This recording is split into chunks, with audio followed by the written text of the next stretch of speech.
Today we're at the Bedford Autodrome for another of the Evo track battles. We've got the BMW M135i and the Audi S3. The BM's got a little bit more power, the Audi counters that with four-wheel drive and a little less weight. This one is going to be really, really close.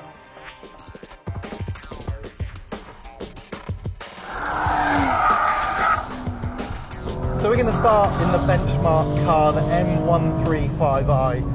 And it's easy to tell why it is the benchmark. The 3-litre inline-6 turbocharged engine in this thing sounds so good.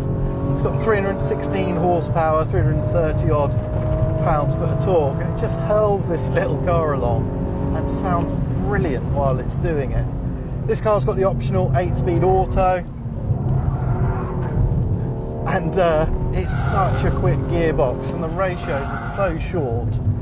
But on the track, there are a few little niggles. Firstly, that gearbox, you're never quite sure what gear you're in. And to be honest, I think it's quicker if you leave it in sport mode, leave it to its own devices. The other thing this car is crying out for is a limited slip differential. It's coming onto the options sheet for this car soon. And it really can't come soon enough, because the car, despite its good balance, starts to feel scrappy. Because you get lots and lots of inside wheel spin and then bang, it snaps into oversteer right on the exit normally. And the steering's a variable ratio thing. It just doesn't feel quite right. It's very hard to keep it smooth. Of course, being rear wheel drive, you can get the thing to slide, but it feels clumsy doing it. It doesn't feel that keen. The steering response is tricky to balance, but this car has a lot of quality. I think when we calm it down a little, it's going to set a pretty tough lap time to beat.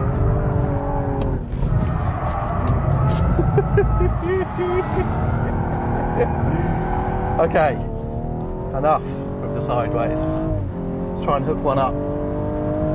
So because of that clumsiness, I'm actually going to leave it in DTC mode, the traction control, for the lap, because I think it just does a better job of impersonating a limited slip diff than my right foot can. You can just keep it pinned and let it deal with the traction. This engine is just really, really sweet, and the gearbox is good too, stable on the brakes. And there, where I've been dealing with oversteer, and here you can hear it just flat on the floor, can hear the DTC just managing any wheel spin and stop it turning into that snappy oversteer. It does do a really, really good job. Into here, again stable on the brakes, a tiny bit of turning oversteer, but overall pretty good. And it will let you slide on the way in, even in this halfway house mode, and then just feather the throttle for you on the way out. Like I say, I don't like leaning on these systems normally, but the alternative in the M135 is just to feel really, really clumsy. So here we go, the lap has been pretty okay. Nothing too clumsy, there's a bit of understeer through that fast corner, which the traction control doesn't do anything about. And then it just hold you up through the quick corner if you get an angle. But this thing is it's pretty good round here if you just let it do its own thing. It's not a car that you can impose yourself on, but a really good benchmark for the S3 to try and beat. So the M135i is impressive, if not incredibly exciting or satisfying around here. It's crying out for a limited slip diff, to be honest. Even so, it posts an impressive time of 126.6.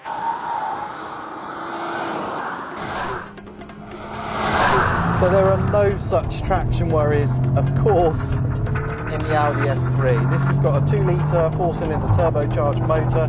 Doesn't sound anywhere near as nice as that BM.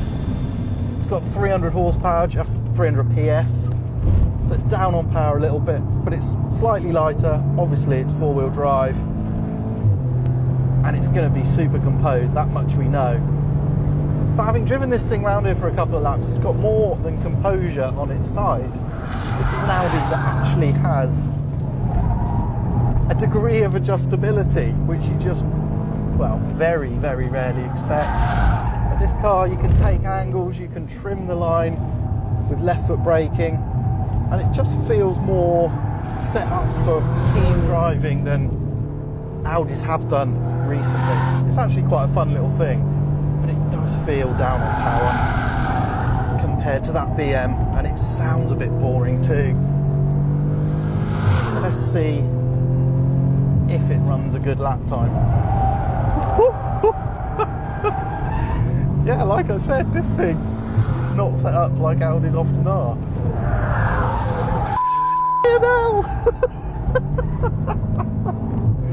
Okay, so it's an Audi that actually has a sense of humour, which is a rare thing. But can it match that little BM? It doesn't feel like it's got the grunt in a straight line to get near it, but with all this traction, might just get close. So I've got everything wound up to dynamic, except the steering, because the steering in dynamic is absolutely horrible. It just feels like it's lock solid and broken. So this is everything the S3 has. Like I say, it just doesn't have the urgency of the BM. It does really like to get sideways on the way into corners though. That's pretty cool. And it's quite quick as well, because normally you're just waiting with these things for the front to buy. But here you can force the front to buy by getting the rear to slide a little. It's very good on the brakes. Just a little lazier than the BM, I'd say. It's a lighter car, but doesn't feel it. And you'd expect the real advantage to come out of these slow corners. But because you get in the slow corners, you do get that push. You can't utilise that traction that you would otherwise be able to.